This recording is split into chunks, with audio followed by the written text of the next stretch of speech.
وہ کہتے ہیں مجھے بہت سی دنیا سن رہی ہے, میرے یوٹیوب پہ بہت زیادہ ویوز ہیں, میرے بہت زیادہ وہ فالوورز. پیسہ لگتا ہے نا جی تو پھر اس کی پھیل جاتی ہے ساری جو ویڈیو ہے, لاکھوں تک پہنچ جاتی ہے پیسہ لگنے سے. پیسہ کون لگاتا ہے؟ اس میں اس کی تو کوئی سروس مل نہیں ہے نہ اس کے وہ کارخانے. کہتے ہیں کہ میں تو پیسہ کما بھی نہیں رہا یوٹیوب سے. اچھا پھر وہ کون اس کو پھیلاتا ہے؟ میری اسپیچ کو کون کو پھیلاتا؟ کسی اور عالم کی اسپیچ کو کون کو پھیلاتا؟ اس کو موتی لگے ہوئے ہیں. ان پڑھ آدمی ہے, عربی کی عبارت نہیں پڑھ سکتا, یہ عربی کی عبارت نہیں پڑھ سکتا, صرف و نحو سے یہ ناواقف ہے. ہوشیار آدمی ہے, بس ترجمے دیکھ کر یا اس کے پیچھے جو بورڈ ہے کسی کا بھی ہے, جو صحابہ کو گالیاں دینے والے ان کا بورڈ ہے, یا جو ختم نبوت کا انکار کرنے والے ان کا بورڈ ہے, یا اوپر یہود و نصارہ کا کوئی بورڈ ہے اس کے پیچھے. اور اب ہمیں یہ بالکل پتہ چل رہا ہے کہ اس کے ہر طرف سے ٹیلی فون آ رہے ہیں. ہمارے ایک پڑوسی شہر گجرات کے پاس ایک گاؤں ہے مراڑیاں شریف. وہاں کے ایک بزرگ ہیں جی پیر محمد افضل قادری صاحب, جن کا دعویٰ ہے کہ تحریک لبیک میں نے بنائی اور بعد میں اس پہ قبضہ ہو گیا. ان کا اپنا کردار کیا رہا ہے وہ ہم بچپن سے جانتے ہیں, کیونکہ ان کے ایک کزن تھے جو ہمارے محلے میں مسجد ہے نا, اس میں وہ آلموسٹ 15-20 سال تک جمعہ پڑھاتے رہے. عبداللطیف قادری صاحب فوت ہو چکے ہیں. اور ان کے جو بڑے بھائی مفتی اشرف قادری صاحب, انہیں مفتی اعظم پاکستان کہتے تھے بریلوی جب تک وہ زندہ تھے. یعنی مفتی منیب صاحب سے پہلے یہ ٹائٹل ان کے پاس تھا, جن کی وہ ویڈیو کافی وائرل ہوئی تھی جب وہ پاپا جانی نے امیر شام کے دفاع میں نعرے لگائے تھے نا, بے گناہ بے خطا معاویہ معاویہ نعوذ باللہ من ذالک. تو اس کو ریبٹل کرتے ہوئے ان کے ہی بڑے بھائی تھے مفتی اشرف قادری صاحب, وہ بھی فوت ہو چکے ہیں. انہوں نے بڑے سخت الفاظ استعمال کیے تھے اور کہا تھا کہ یہ آپ کا نعرہ ناسبیت کی طرف لوگوں کو لے جانے والا ہے. اور پھر انہوں نے کہا کہ میرا تو اپنا عقیدہ یہ ہے کہ اگر میں سیدنا علی رضی اللہ تعالیٰ عنہ کے دور میں ہوتا تو حضرت علی کے ساتھ مل کر ان کے مخالفین کے خلاف قتال کرتا. اور اس میں انہوں نے بائی نیم امیر شام کو مینشن کیا, حضرت معاویہ رضی اللہ تعالیٰ عنہ کو. ظاہر ہے ہم تو احترام سے ہی نام لیں گے. تو وہ ویڈیو ان کی کافی زیادہ وائرل ہوئی تھی. میرے دل کی بات ہے وہ یہ ہے کہ واللہ اگر کبھی اس زمانے کے اندر ہم موجود ہو یا میں محمد اشرف قادری موجود ہوتا تو میں تلوار اٹھا کے مولا علی رضی اللہ تعالیٰ عنہ کے ساتھ ہوتا اور مولا علی رضی اللہ تعالیٰ عنہ کی طرف سے حضرت امیر معاویہ کے لشکر کے ساتھ میں لڑتا بھی, کیونکہ یہ ہمارے عقیدے کا تقاضا ہے. ناصبیوں کا نظریہ کیا ہے کہ جی دونوں مجتہد تھے, ہیں جی. اب ہمیں یہ فیصلہ کرنے کا حق نہیں پہنچتا کہ ہم کہیں کہ کس کا اجتہاد صحیح تھا اور کس کا اجتہاد غلط. بے قصور و بے خطا حضرت معاویہ, یہ نعرہ منہ میں ناصبیت ہے, اس سے ناصبیت کی بو آتی. ان کی زندگی میں ایک رسالہ نکلتا تھا اہل سنت ماہنامہ کے نام سے. یہ 2001-2 کی بات ہے. اس وقت تو ہم خود کٹر قسم کے بریلوی تھے اور وہ تقریباً 50 یا 100 کے قریب رسالے ہم بھی جیلم شہر میں منگوایا کرتے تھے لوگوں میں مفت تقسیم کرنے کے لیے. اور بڑی تحقیقی گفتگو اس کے اندر ہوتی تھی اپنے مکتب فکر کے پوائنٹ آف ویو سے. تو اس اعتبار سے ان سے میرا تعارف کافی پرانا ہے. لیکن آپ کو پتہ ہے کچھ عرصہ سے انہیں تمام تنظیموں نے فارغ کر دیا ہے. تو فارغ بندے کا ایک ہی کام ہے کہ مرنے سے پہلے انجینئر کے خلاف ایک کلپ بنا لے. تو انہوں نے کلپ کیا بنانا تھا, بھائی سامنے آنا ہے تو کوئی علمی کنٹریبیوشن کرو. انہوں نے اپنی انتظامیہ کو دھمکیاں لگائیں کہ 295C کا پرچہ کٹوایا جائے. سیدھے 295C وہ لوگ کٹوا رہے ہیں جن کے ابوں نے چشتی رسول اللہ کلمہ پڑھایا ہوا ہے, جن کے ایک ابے نے کہا کہ لوائی اعظم من لوائی محمد، قیامت کے دن میرا جھنڈا محمد کے جھنڈے سے بڑا ہوگا. ہاں، بایزید بستامی نے، ٹھیک ہے، جو یہ کہتا تھا سبحانی سبحانی ما اعظم شأنی، میں پاک ہوں، میری شان کتنی بلند ہے. اور اس کے دفاع میں فرید الدین عطار تذکرۃ الاولیاء میں لکھتے ہیں، اور خود ان کے بڑے بزرگ جنہیں یہ داتا علی حجویری کہتے ہیں، کشف المحجوب میں لکھتے ہیں کہ یہ پریشانی والی کوئی بات نہیں ہے، ان کے منہ سے اللہ بول رہا تھا. جب اللہ بولے گا تو اللہ کا جھنڈا تو محمد کے جھنڈے سے بڑا ہی ہوگا. اب ان کو کون بتائے کہ قرآن و حدیث پڑھ کے دیکھو، قیامت کے دن لواء الحمد، شفاعت کا جھنڈا ایک شخصیت کے ہاتھ میں ہوگا، جو ہمارے امام سید الاولین والآخرین شفیع المذنبین رحمت للعالمین سیدنا و مولانا امام اعظم محمد رسول اللہ صلی اللہ علیہ وآلہ وسلم کی مبارک ذات ہے، جن کی قبر مدینے میں ہے. تو اس قسم کے جن کے بزرگوں نے دعوے کیے ہوں، جاؤ بھائی ان کے مزاروں پہ کھڑے ہو کے ان کی قبروں کے اوپر 295C کٹواؤ. کشف المحجوب میں بایزید بستامی کو بچانے کی خاطر ان کے بزرگوں نے رسول اللہ کے اوپر جھوٹا الزام لگایا کہ وہ اپنے صحابی کی بیوی پہ عاشق ہوئے، اور اللہ تعالیٰ نے اس صحابی کے دل میں اس کی بیوی کی نفرت ڈال دی، اور پھر رسول اللہ نے اس کے ساتھ شادی کر لی. نعوذ باللہ. اس سے انہوں نے سکر ثابت کیا بایزید بستامی کا. اور جنید بغدادی کا صحف ثابت کرنے کے لیے کہا کہ حضرت داؤد علیہ السلام کی بھی نظر اپنی صحابی کی بیوی پہ پڑ گئی تھی، تو وہ انہیں پسند آئیں. انہوں نے اپنے صحابی کو جنگ میں آگے بھیج کے قتل کروا دیا، اور بعد میں خود شادی کر لی اس عورت کے ساتھ. یعنی تورات میں ایک جھوٹا واقعہ لکھا ہوا تھا، اس کو دلیل بنا کے انہوں نے اپنے بابوں کا دفاع کیا. یعنی یہ دیکھیں، بابے اس وقت بنتے ہیں جب وہ اپنے بابوں کا دفاع کریں، جبھی بعد والے لوگ ان کو بھی بابا مانیں گے. اور یہ کتابیں آج تک چھپ رہی ہیں. پچھلے 12-13 سال سے میں نے اس کا ڈھنڈورا پیٹا ہوا ہے، اور یہ زخم میں نے ان کا کبھی صحیح نہیں ہونے دینا. میں خرچ دیتا ہوں، یہ کینسر بنا دیا، اور اسی کینسر کی برکت سے یہ مدنی کینسر ہے. ان کے فرقے کے لوگ ان کو چھوڑ گئے کہ ہم ان بزرگوں کے ماننے والے ہیں کہ جنہوں نے رسول اللہ کی شان میں اس قسم کی بکواسیات کی ہوئی ہیں. اب انہوں نے نیا بہانہ گھڑ لیا ہے کہ وہ کتابیں چینج ہو گئی ہیں. اچھا، یہ تو انہوں کی نے دسیا ہے کتاباں چینج ہو گئی ہیں نے؟ وہ جیلم والے بزرگاں نے، بڑے بزرگ جڑے نے، باباؤں کے بابا جی انجینئر صاحب، انہوں نے بتایا. تو انہوں 800-900 سال پتہ ہی نہیں لگا کہ کی کوڑ لکھا ہے تہاڈی کتاباں دے اندر. تہاڈے سارے بزرگاں دا علم غیب بھی فارغ ہو گیا. اور کچھ عرصہ پہلے تک یہ لوگ مناظرے کرتے تھے چشتی رسول اللہ کے اوپر، دفاع میں شتی ہاتھ کہہ کے، بونگیاں پنجابی کہتے ہیں بونگیاں. خواجہ نے کیا فرمایا؟ سنو کہ میں کون ہوں اور کیا ہوں. محمد الرسول اللہ صلی اللہ علیہ وسلم کے دربار کے کمینے غلاموں میں سے ایک ہوں، کمینے غلاموں میں سے ایک ہوں، کمینے غلاموں میں سے ایک ہوں. وہ کہنا نہیں خاص حالت ہی چاہتے سن. پھر میں خادم رضوی صاحب والی گل کراں گا، اوے ہلکا نہ جانو، جڑا پونکتا جے نبی تے پونکتا جے. تو بابا جی یہ تواڈے وڈے ہی پونک کے گئے جے، مالکاں نو ہی پے گئے جے تواڈے وڈے. تو یہ سب کچھ جن کی کتابوں میں لکھا ہوا ہے وہ کس منہ سے آگے ہمیں سمجھائیں گے.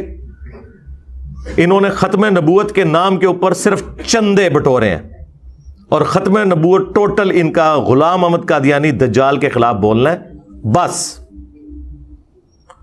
ان کے اپنے ابوں کی خبر دیں، چشتی رسول اللہ کی، اشرف علی تھانوی رسول اللہ کی، نہ بھی کھوتی مر جائے گی انہاں دی، منہ چھپاتے پھریں گے. تو یہ ختم نبوت نہیں، اینٹی قادیانی تحریک ہے. ختم نبوت صرف انجینئر صاحب کے پاس کاپی رائٹس ہیں. جب تک آپ چشتی رسول اللہ، اشرف علی رسول اللہ کو غلط نہیں کہتے، چھٹکارا نہیں ہے. اب نیا انہوں نے اعتراض ایک مارکیٹ میں دفاع لے کے آئے کہ جی وہ دیکھیں جی بزرگوں کی جو باتیں ہیں وہ چھوڑیں آپ. ہمارے جو عالم ہیں, جو بڑے بزرگ ہیں, وہ تو احمد رضا بریلوی صاحب ہیں. وہ تو اس طرح کی ساری باتوں کو کفریات سمجھتے ہیں. ان سے ثابت کریں. ہم نے کہا جناب رکو ذرا, صبر کرو, دکھا دیتے ہیں. تمہارے اعلیٰ حضرت نے فتاوی رضویہ کے اندر لکھا ہے کہ 7 سنابل, 7 چشتیہ کے بزرگوں کی کتاب, جس طرح وہ ہشت بیش تھی نا, 8 بزرگوں کے حالات, یہ 7 بزرگوں کے. یہ کتاب رسول اللہ کی بارگاہ میں مقبول ہے صلی اللہ علیہ وآلہ وسلم. نعوذ باللہ, خواب میں کسی نے دیکھا ہے. اس کتاب کے اندر بھی چشتی رسول اللہ نکل آیا. اگر اعلیٰ حضرت کو پتا تھا کہ اس میں چشتی رسول اللہ لکھا ہوا ہے, اس کے باوجود انہوں نے رسول اللہ پہ جھوٹ باندھا, تو فارغ. ظاہر ہے کہ یہ تو بہت بڑا فتویٰ ہو جائے گا. یہ کہیں گے نہیں انہوں نے پتہ نہیں ہونا, تو پھر علم گیا فارغ. کہنے جی بزرگ دلاں دے حال جان دینے. اور آپ کو پتا یہ کہتے ہیں جو مجدد ہوتا ہے نا وہ غوث وقت ہوتا ہے. تو احمد رضا بریلوی صاحب نہ صرف عالم تھے بلکہ مجدد تھے اور غوث وقت تھے. غوث کی حالت ہے کہ اسے پتہ ہی نہیں کہ اس کتاب کو رسول اللہ کی طرف منسوب کر رہا ہے تعریف کے اعتبار سے, کہ جس میں چشتی رسول اللہ لکھا ہوا ہے. اور آپ کو کہتے ہیں دلوں کے حال جانتے ہیں. حالت یہ ہے کہ یہ بوڑھے ہو جائیں نا, بغیر اینک کے پڑھ نہیں سکتے. اینک بھی انگریزوں کی بنائی ہوئی, اینک کے بغیر جو پڑھ نہ سکے وہ آپ کے دل کا حال جانیں گے.